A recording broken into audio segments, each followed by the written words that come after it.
Assalamualaikum warahmatullahi wabarakatuh. Perkenalkan, nama saya Gilang Aristiastanto di Caksono. Nomor induk mahasiswa 221F10101. Kelas DF22 angkatan 2022. Perkenalkan, pada pagi hari ini saya mempresentasikan materi ujian akhir semester dengan mata kuliah pendidikan tunanetra dengan tema alat bantu pendidikan bagi anak tunanetra. Dosen pengampu Ibu Sri Hartanti.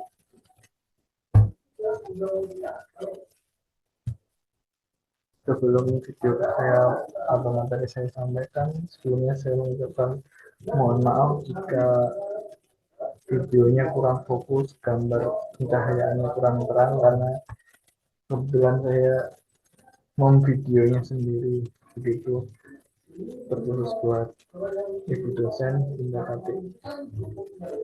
Langsung saja kita mulai materinya. Alat bantu bagi anak disabilitas netra. Sebelum pada inti materi ini, alangkah lebih baiknya kita mengetahui apa apa itu definisi tunanetra.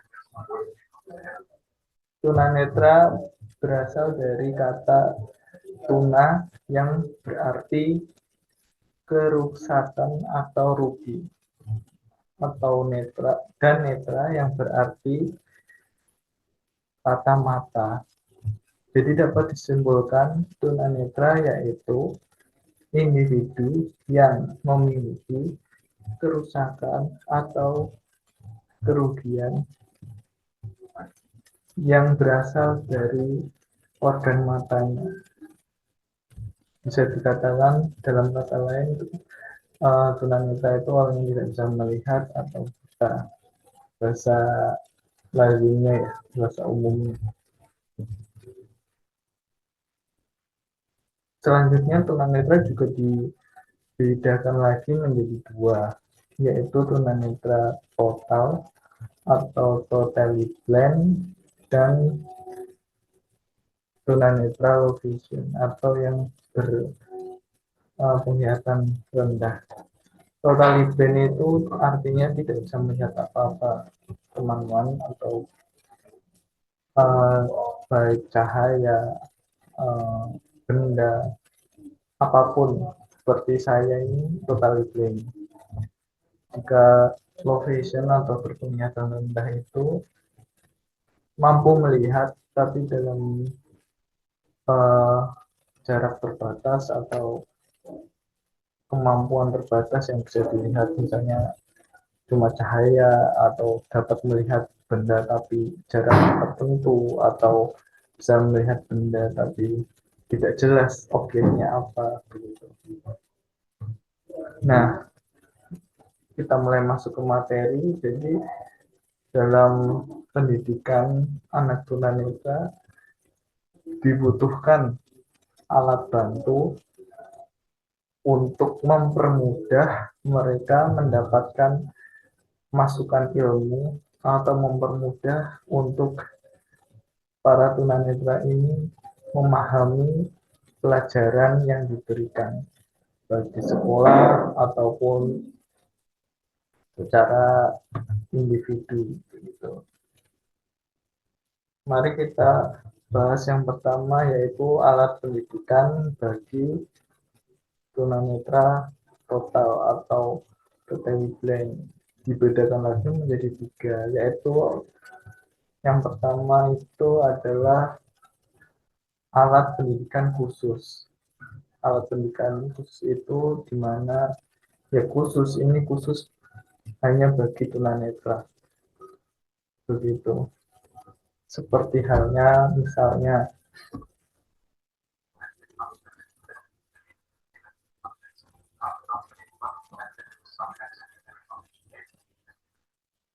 triglet dan pen.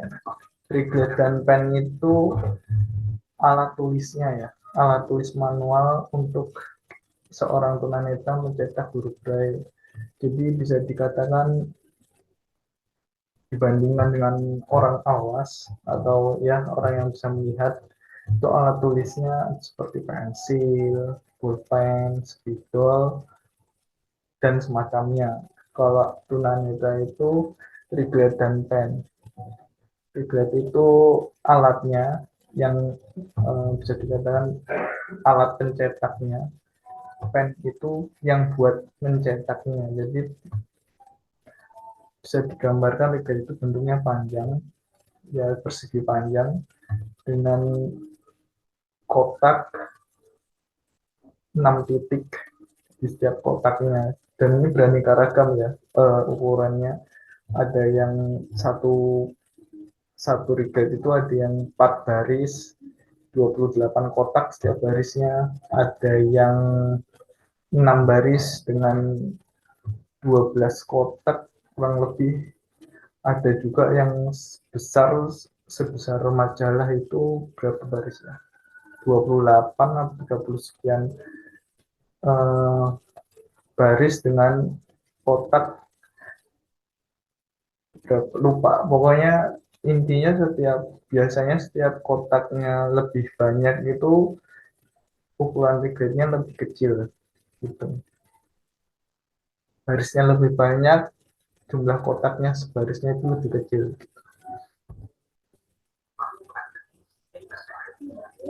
Alat bantu yang kedua dalam mesin ketik braille itu ya alat manual, tapi ya belum pakai mesin, yaitu ketik, maksudnya belum pakai elektrik. Ini bentuknya juga sama seperti alat ketik manual buat yang umum, tapi cuma ada sekitar 6 touch yang menggambarkan 6 titik di setiap titik braille-nya. Satu untuk spasi, kiri kanan buat geser, yang satu yang sebelah kiri itu untuk pindah baris. Jadi sekitar ada sekitar 9 tools saja mesin Big Braille. Yang ketiga adalah komputer dengan program Braille. Ini komputer biasa tapi dimasukkan atau ditambahkan dengan software Braille. Jadi ala tulisan manual bisa di-convert, jika mau di print ke convert di Braille, biar nanti hasilnya tulisannya tulisan Braille. Yang keempat, printer Braille. Ini alatnya. Jadi jika komputernya hmm, sudah diinstal software Braille, bisa dicetak di alat printer Braille ini. Alat printer Braille ini mahal ya, jadi jarang, tidak setiap instansi mempunyai printer Braille karena mahal, dan ya itu intinya karena kurangnya mahal. Yang kelima, abacus. Abacus itu atau bisa kata lainnya Simpoa. Ini buat matematika, biasanya SD. Anak SD tunanetra awal-awal ini diajari berhitung biar mudah dengan abacus ini atau Simpoa. 6, kalkulator cara. Kalkulator bicara ini kalkulator yang ada suaranya untuk difungsikan, untuk dijalankan. Tapi terus terang saya belum pernah tahu ataupun pegang gimana cara bekerjanya. Yang ketujuh, kertas braille. Kertas braille ini kertas yang buat di printer braille karena kertasnya khusus ya, nggak bisa kertas biasa. Kalau dibuat nulis pakai Riget pen, ini kertas apapun bisa, tapi kalau kertas buat printer, buat yang hasilkan di print itu harus khusus karena lebih awet hasilnya, jadi nggak gampang hilang tulisan titik-titik. Yang kedelapan penggaris braille. Penggaris braille ini ya sama penggaris biasa, tapi di situ ada saat ada angka-angkanya ditulis dengan huruf braille 1, 2, 3, 4 berapa senti. Yang kesembilan kompas bicara. Ini juga saya belum pernah tahu, tapi dari setiap pengalaman yang ada bicara-bicara ini biasanya ada aplikasinya atau tambahan suara di dalamnya begitu.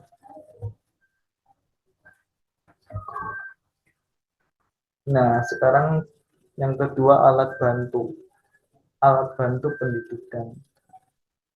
Karena tunanetra itu kan yang kehilangan fungsi penglihatannya. Tentu alat bantunya harus eh, harus bisa memanfaatkan atau memaksimalkan indera yang lain, yaitu pendengaran dan perasaan. Tentunya alat bantu pendidikan yang diraba itu diantaranya tulisan braille nomor satu. Seperti yang kita bahas, tulisan braille itu bentuknya titik-titik, itu bisa dicetak melalui tadi tablet dengan pen, mesin tik atau komputer yang sudah diinstal software braille dan di print. Nah, itu bentuknya titik-titik dan timbul sehingga bisa diraba oleh sang tunanetra.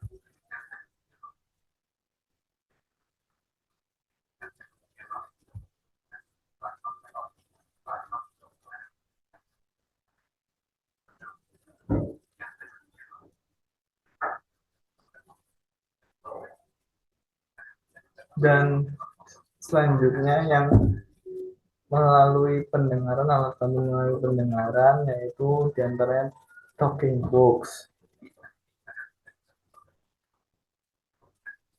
atau buku bicara, kaset bicara, binatang, CD, bicara, pokoknya semua yang bisa bersuara dan berbicara. Itu sangat membantu tunanetra untuk lebih mempermudah. Sekarang di zaman sekarang itu penggunaan braille itu semakin sedikit, mungkin hanya untuk anak-anak sekolah dasar atau yang masih bergelut di sekolah luar biasa yang masih sering menggunakan tulisan braille. Tapi kalau yang sudah inklusi ataupun yang sudah lulus sekolah ini kebanyakan lebih memanfaatkan teknologi yang ada, yaitu menggunakan software tambahan jadi yang bisa berbicara, pokoknya entah talking book, entah itu kamus bicara yang tadi di atas, entah uh, pembaca layar yang di laptop ataupun di HP begitu.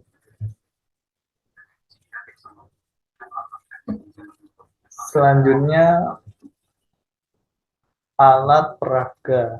Jadi di di kalangan orang awas itu kan setiap pelajaran juga ada alat peraganya. Ini juga diterapkan di tunanetra agar bisa lebih mudah, tapi tentang alat peraganya lebih khusus dan diantaranya adalah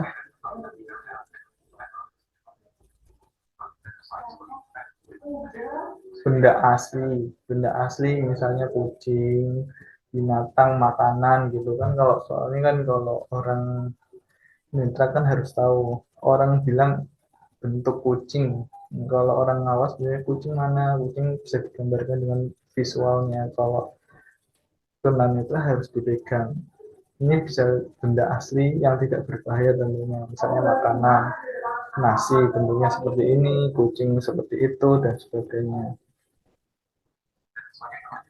Ada juga benda asli yang diawetkan seperti binatang liar, terus atau benda-benda yang sulit didapatkan. Yang diawetkan ini kan karena ya karena berbahaya sih, lebih cenderung berbahaya dan susah ditemukan. Atau benda yang diawetkan ya seperti herbarium atau insektarium. Herbarium itu tanaman yang dikeringkan, atau insektarium adalah serangga yang diawetkan.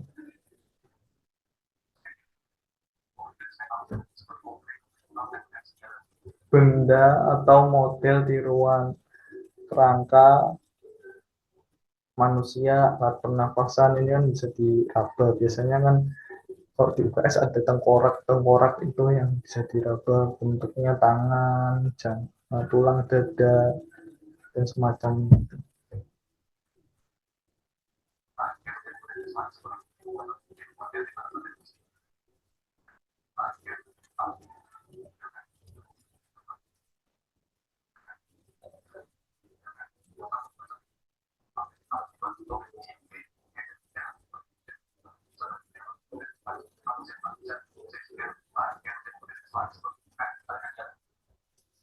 Selanjutnya ada gambar timbul berbentuk asli seperti grafik diagram. Ini biasanya digunakan ketika dulu di pelajaran matematika dan atau MIPA ya, grafik diagram gitu. Terus terang kalau menurut pendapat saya pribadi, kalau tunanetra diberi gambar timbul itu kurang efektif karena memang susah dipahami ya. Jadi cuma kesannya buat tahu aja, tapi sebenarnya kalau disuruh sendiri itu tanpa bimbingan gurunya juga membingungkan, karena kan grafik itu garisnya sambung gitu. Jadi nggak ngerti gitu. Kurang kurang kurang efektif. Misalnya gambar timbul skematik seperti denah. Nah, ini juga susah dimengerti, arus listrik gitu. Agak susah dibedakan. Oh, bakal tahu ini arus listrik, ini denah jika diceritakan. Tapi kalau misalnya nggak ada keterangannya ini listrik, ini denah, pasti bingung gitu. Karena mungkin, bukan mungkin ya, memang karena sama-sama aja sih menurut saya. Menurut saya yang mengalami. Peta timbul seperti provinsi, kota, peta kota, provinsi, negara, benua. Hmm, ada juga, ya sekali lagi ini buat hanya sekedar info, ini ada peta kurang lebih bentuknya gini, tapi sekali lagi kalau dijajarkan sekali lagi, mana peta skematik, mana peta apa tadi itu, mana arus listrik, mana peta, mana diagram, pasti kalau nggak ada keterangan lebih lanjut, anak tunanetra itu tetap mengalami kebingungan karena semuanya semua berupa garis-garis gitu. Yang membedakan cuma keterangannya. Khusus untuk peta timbul lagi ini juga menurut saya ada problem di mana ukuran peta asli kan skalanya kan terbatas ya, diperkecil, sedangkan di peta timbul itu maupun sudah diperkecil tapi kan keterangan tidak bisa diperkecil karena huruf braille itu kayak lebih paten segitu. Jadi misalnya maksudnya 1 senti tapi kan tulisan braille nggak bisa 1 senti, keterangan kota Jakarta gitu, itu kalau ditulis semuanya udah ngabisin berapa senti, padahal kita Indonesia taruhlah gitu, itu kan sangat kecil, jadi bisa melewati dari yang sesungguhnya. Udah gitu tanda-tandanya itu hampir sama, misalnya seperti contoh eh, gunung berapi dan gunung biasa sama-sama segitiga, tapi kalau di peta yang sebenarnya itu dibedakan dengan warna, sedangkan tunanetra tidak bisa mengidentifikasi warna. Itu menjadi kesulitan tersendiri lagi. Jadi benar-benar kesannya hanya untuk tunanetra tahu ini bentuk peta begitu, harus tetap didampingi seorang gurunya tentunya.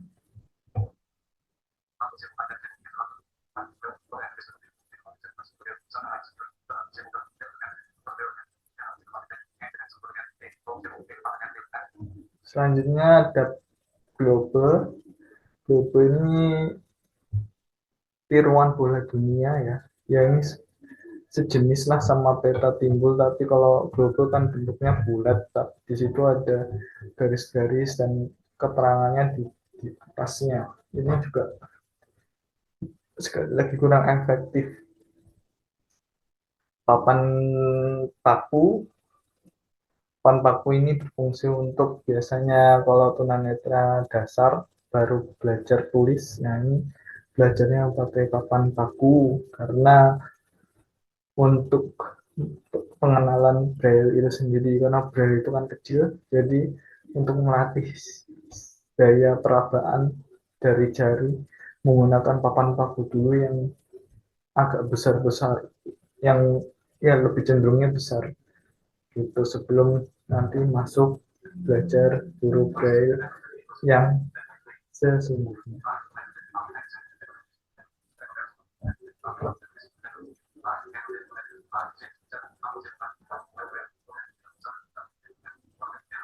Kalau berbicara sedikit menambahkan, jadi kalau untuk alat bantu peraga itu memang yang paling tepat bagi tunanetra itu yang berbentuk 4 dimensi ya, seperti kayak tadi,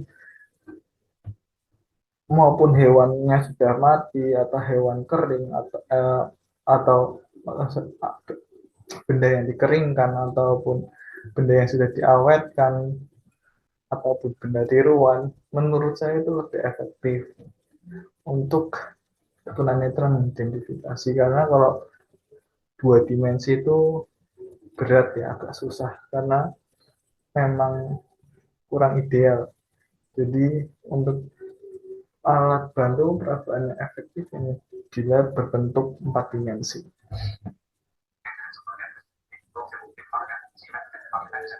Sekarang masuk ke alat bantu tunanetra untuk yang low vision atau yang berpenglihatan rendah. Di antaranya ya, yang pertama berbentuk optik. Yang optik itu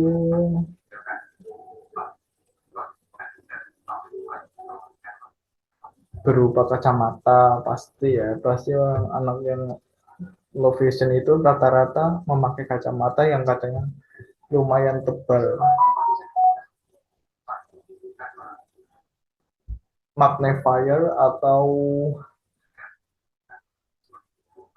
atau kaca pembesar namun berukuran lebih kecil. Jadi ini kaca magnifier itu biasanya ditempel di kertas dan di, di maksudnya ditempel di tulisan dan bergerak seiring dengan tulisan yang mau dibaca gitu. Jadi digeser-geser sesuai apa mana tulisan yang mau dibaca. Teleskop,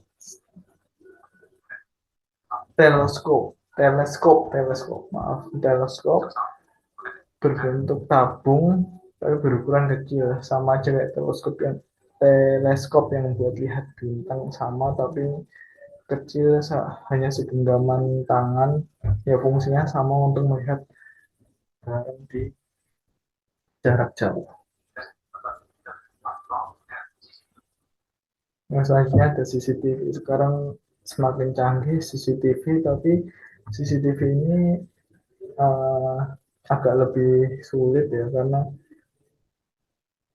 agak lebih berat karena harus menggunakan komputer dan perangkat-perangkatnya banyak yang diperlukan.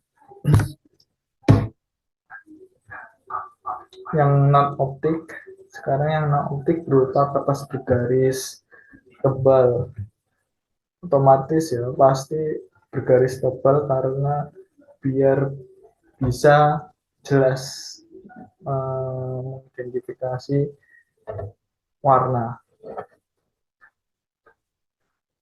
Spidol hitam, pensil hitam tebal. Karena apa harus hitam? Karena anak low vision ini kebanyakan harus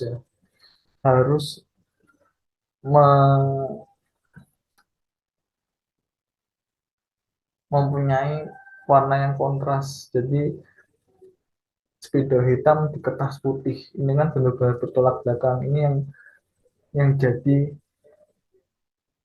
kegemaran atau yang wajib buat si anak low vision ini untuk membantu dia memudahkan untuk membaca dan menulis buku-buku dengan huruf yang diperbesar. Ini pasti agar dia mudah membacanya. Makanya kalau ukurannya kecil-kecil dibantu dengan alat tadi seperti pakai kacamata atau pakai magnifier tadi, atau sekarang itu di zoom, diperbesar menggunakan handphone. Jadi sekarang anak-anak low vision itu lebih sering buku difoto nanti dibesar dulu gitu. Jadi biar mempermudah dan memperingkas gitu.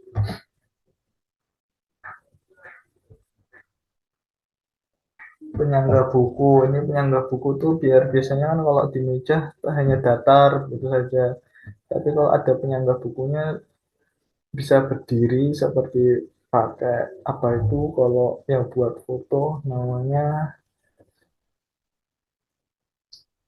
tripod, modelnya seperti tripod gitu. Dan yang terakhir penyangga buku, penyangga buku juga lampu baca, lampu meja ini biar lebih terang karena butuh pencahayaan yang terang juga. Teposkop atau kaca hitam. Teposkop ini kaca hitam yang menutupi seluruh bagian tulisan kecuali satu baris yang mau dibaca. Jadi biar jelas begitu. Dengan lampu, dengan semua objek yang lain ditutupi, pasti yang terbuka itu biar fokus, biar bisa fokus membacanya. Ya kurang lebih pemaparan saya untuk materi alat bantu pendidikan bagi anak disabilitas netra cukup sekian. Ada kurang lebihnya saya mohon maaf. Uh, Jika ada suara handphone memang saya atau gambar handphone memang materi saya tulis di handphone jadi alat bantu saya untuk membaca. Jadi mohon dimaafkan buat terkhusus buat ibu dosen pembimbing Bunda Sri Hartati. Kurang lebihnya sekali lagi saya mohon maaf. Akhir salam, assalamualaikum warahmatullahi wabarakatuh.